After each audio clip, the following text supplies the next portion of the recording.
1898 में कालीकट के तट पर पहुंचा था। ये स्टेटमेंट बिल्कुल सही है। उसका स्वागत वहां के राजा जमोरिन ने किया था। ये भी सही है।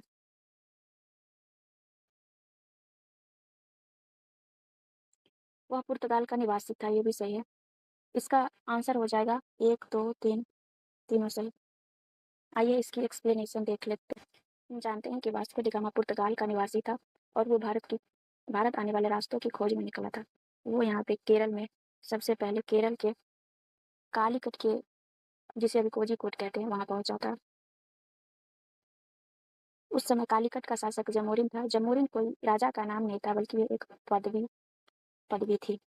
जमोरिन ने वास्को डी गामा का स्वागत किया क्योंकि उसे लगा कि उसे इससे व्यापार में फायदा होगा, व्यापार बढ़ेगा।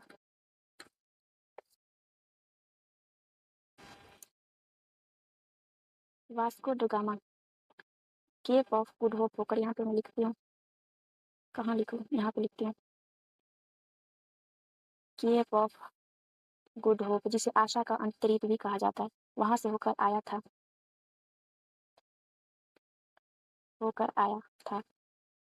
भारत आने का समुद्री मार्ग खोजने का श्रेय उसे ही दिया जाता है।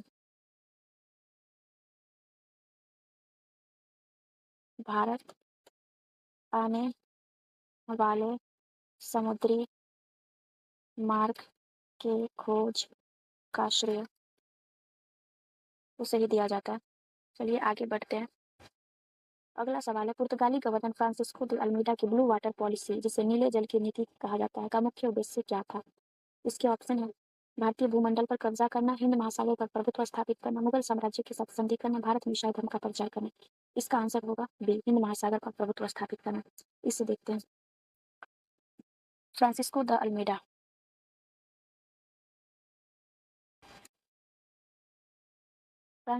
अल्मीडा के बारे में,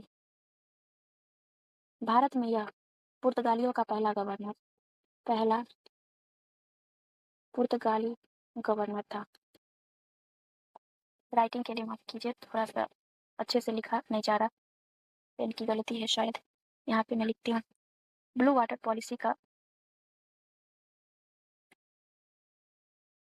मुख्य उद्देश्य,